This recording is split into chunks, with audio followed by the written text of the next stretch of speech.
When we initially spoke with Dr. Tasha Dixon in March of 2020, the impact of COVID-19 was not as staggering. Today, here in North America, over 320,000 deaths have occurred because of COVID-19. We speak again with Dr. Tasha Dixon of the Martin Luther King Jr. Outpatient Center here in Los Angeles, California. I'm Michael Reel, and this is Real Urban News.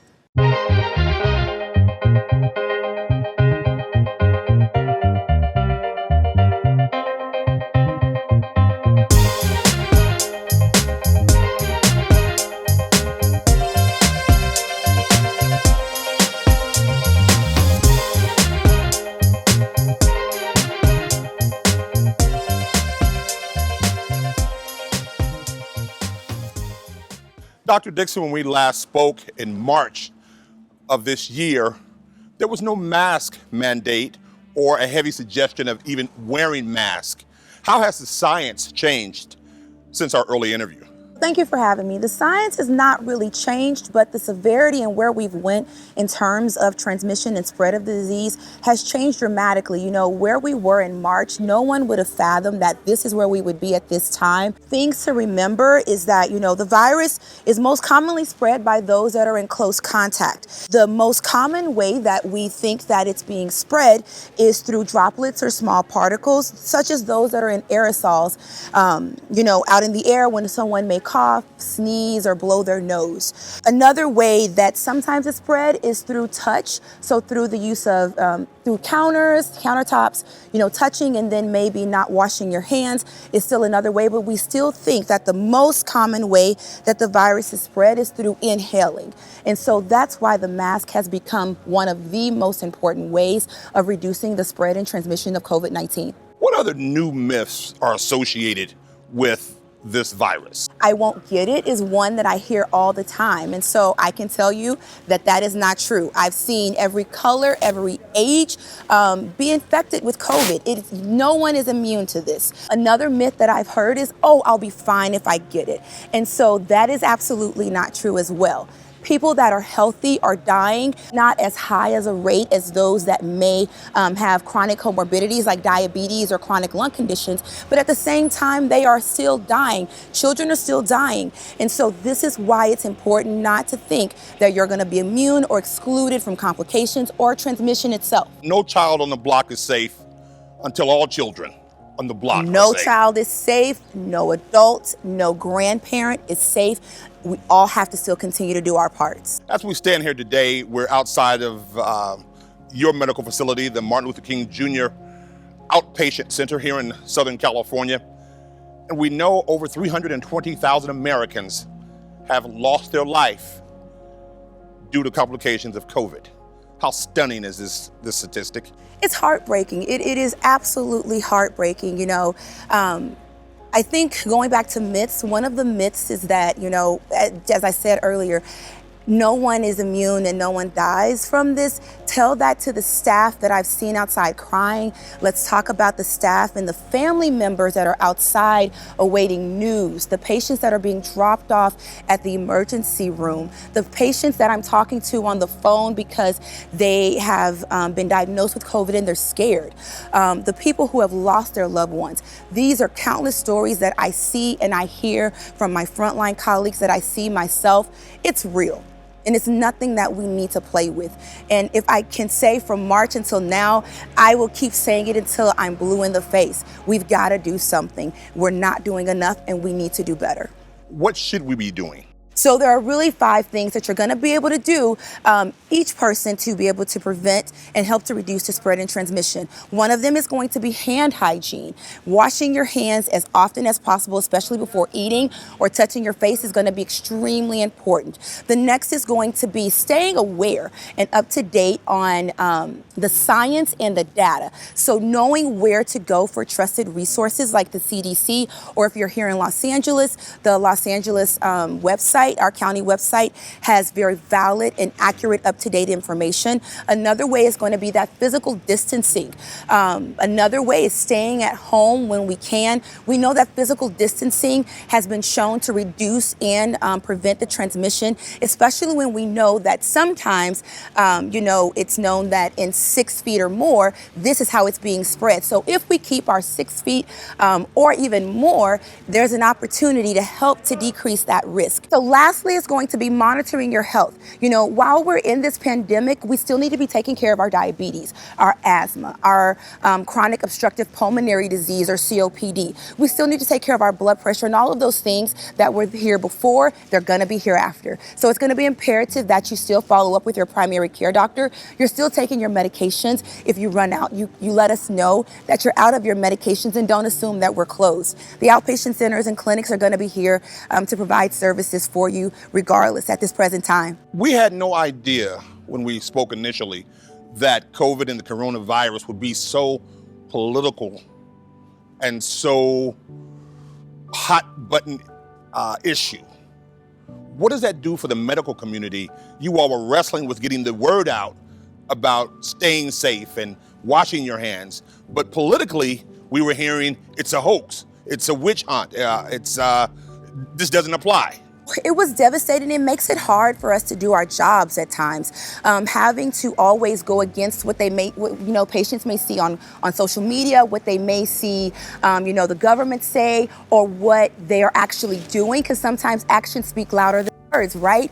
And so, it's been difficult as a frontline employee, as a physician, to have to sometimes counteract what patients are seeing from others who are considered to be our role models. The numbers don't lie. We see where our deaths are. We see, our family members being impacted every day. We see this. And so I ask you to look beyond what people are saying on TV, and let's think about what's happening at your homes and in your families. Everyone at this point, I'm sure, knows someone that has either passed or that got really afraid and got really close to possibly dying. Where we are right now in California with the number of beds available, it is alarming, and at this point, downright frightening. Last week, 1 in 4 had been diagnosed in the past with COVID-19, which meant that 3 out of 4 still were vulnerable to contracting COVID. And what does that mean? We're in a status where there's no beds available. We're almost at zero almost every day. We all see it on the news for capacity. That means that we're in trouble in the weeks and months to come if we don't do something about it now. And so it is time now. I said it in March. I'm saying it every week. I'm going to keep saying it. We've got to act. For those that didn't believe it, I need you guys to really hear this plea. It's so important that we try to fix this now if we can. Will we return to life before COVID-19? I wish I had a crystal ball to answer that. What I can say is, yes, the vaccine's on the way, but the vaccine is not going to be the savior in this case. It is part of this plan, but it starts with us doing those 5 things that we've talked about. It starts with us staying healthy. It starts with the vaccine, but it also starts with getting a flu vaccine now. We know the flu vaccine is readily available at every county site, at almost every pharmacy. Patients can get that vaccine now. Why do I emphasize that? You were talking about COVID. Why am I talking about the flu? That's a great question. We are concerned about the number of beds that we're going to have available to manage patients that may have complications from the influenza virus this year. And so we need to do our parts to get everyone vaccinated now for the flu, to decrease the number of beds that we may need for that different respiratory virus.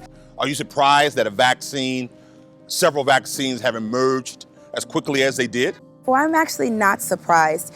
I wouldn't have expected anything less of true science when we see the sheer number of deaths that we've had, the number of patients that we've lost due to complications from COVID or because of their chronic conditions complicating their infection. I'm not surprised. I am extremely proud of science and where we've come. And just let me say, doing it this fast, there were no shortcuts that were taken. They followed the rules from my understanding, and they just made sure that we just worked diligently to get it done as fast as possible. I've heard these myths about, the vaccine has killed everyone that was part of the pilot, that animals were involved in testing and every animal died, and that, the vaccine is a live virus. Let me reassure you, this vaccine is not a live virus. It instead will give your body a bit of a cheat code or a playbook on how to recognize the virus if you ever come in contact with it, and for your body to help to fight it off without you actually having to go through the entire disease process. The hope is that the vaccine will decrease the severity of your illness in hopes of decreasing hospitalizations in the future as well. Which vaccine should African Americans lean toward? Well, the difference between Pfizer and Moderna, one of them is really the handling of it. So the Moderna vaccine does not require being refrigerated at such low temps as the Pfizer vaccine. The Pfizer vaccine will be given 21 days apart, requiring 2 vaccines. The Moderna version will require 2 vaccines as well, 28 days apart. They're fairly similar, and to answer your question, the easiest way is whichever vaccine is in that vial is the vaccine that the Latino and the Black and brown communities need to get. Why should we trust the vaccines, particularly in the Black neighborhood? We go back to all the experiments. Yep. We know the Tuskegee experiment. Yep. We know about, those are just the ones that we know about. Exactly. Why should people that look like you and I trust these vaccines? I wasn't here for the Tuskegee air experiment. I've heard so much about it. What I will say is I would like to believe that times have changed. And what I will say is that, I too understand and empathize with the distrust in the medical community. Being a physician myself, I can tell you that it's different. I can tell you that I had to take a step back and look at my own bias that I personally have, discussing with my family, historic issues that we've all, heard about and encountered. But what I'll say is I'm here to lead by example. And a lot of physicians here are here to lead by example. And so I hope that our communities see us Black people leading by example, and if they see that I'm doing it, that they will consider that they should too as well. I don't think that anyone wants to be a guinea pig at this point, but what we're looking at on the flip side is no bids. And I know myself, I would never want to be in the position prayfully that they have to make a decision on if there's a bed for me or if it needs to go to someone else who else needs it. When we look at the news and you look at the internet and we see this disease, how it's ravaged the globe, and it's depressing. I think Michelle Obama mentioned this past summer, she had just a little touch of, depression. I'd be remiss to say that part of this depression is also a result of what we're seeing in terms of the protests, the continued racial unrest that has plagued this country since its birth.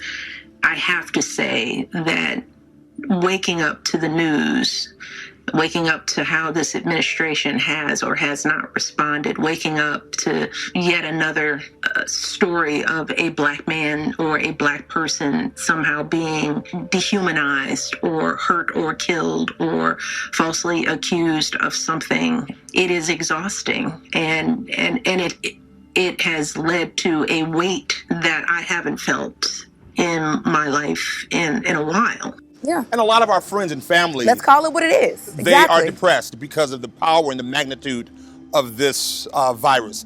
How can we deal with this virus mentally and stay healthy? That is an excellent question. What I'll say is, all of us have had some dark days and some dark experiences, whether it be one thing or another over the last 9 months, right? And so what I'll say is that you nor me are immune to, what we've been through. None of us expected to go through this. And so we all share, your frontline employees also share in these senses of sometimes having a depressed mood or what I said, let's call it what it is, depression, right? And so what can you do to take care of yourself? So enjoying those that you love. Spending the time, whether it be Zoom, whether it be on the phone, making sure that you still find those creative ways to have that human contact, whether it not be physical right now, but somehow, whether it be virtual or on the phone is one way. Another idea is the thought of having some activities where you may all watch a movie together and then chit chat about it later. Book clubs are a great idea. If you're looking for resources for where to seek help, Los Angeles County Department of Mental Health is still available 24 hours a day, 7 days a week through calling 211 or coming to any urgent care that may be open or ER for psychiatric services. I recommend yoga as a way. I've started meditating in this time, and it's been extremely helpful in keeping me grounded during those extremely stressful times. I also recommend support groups. And so, this more than any other time is a time to really rely on your friends. Having a support group has been helpful for me with my fellow colleagues, for us to be able to exchange patient stories and really to share in these emotions, to be able to process them. Because you guys are people, doctors and frontline employees. We're human. We're human. You're people too. We're human. And holding it in is not okay. I really urge everyone, get a friend to talk to. If you don't have a friend, call us. We're happy to be a helping ear. In March, we talked about the ecumenical community. And in our neighborhood, and the Black community was, I think you said, this is not the season to be touching your neighbor. This is not the season for touch your neighbor and talk to your neighbor, for sure. And it's still not. Okay. It is still not the time to be touching your neighbor. We recently in Los Angeles County did open up for religious services. I just want to stress the importance. If you can, stay at home. We know that staying at home will be one of the best ways to prevent you from getting and spreading the virus. If you must go to church, make sure that you are still going to be washing your hands. You're going to be keeping your physical distancing from those that are not in your party, and that you're going to go home as soon as you're done with your praise and worship. I applaud the churches for really thinking outside of the box and how to provide services to our community in this challenging time, and really still trying to meet the need of our community. Don't grow weary in doing what's right, especially right now. This is the time where the people of God need to rise up and be fearless in a fear-filled world. And the way that we do that is just by being genuine, God-loving people to the whosoevers of this world. We were talking off camera about moving some of this weight off of us. Yes. That's a great question. It was a great conversation we were having. So in terms of weight, I recommend exercise. So everyone, when I'm on the phone with my patients and they say, well, I can't go exercise because the gym is closed. So what?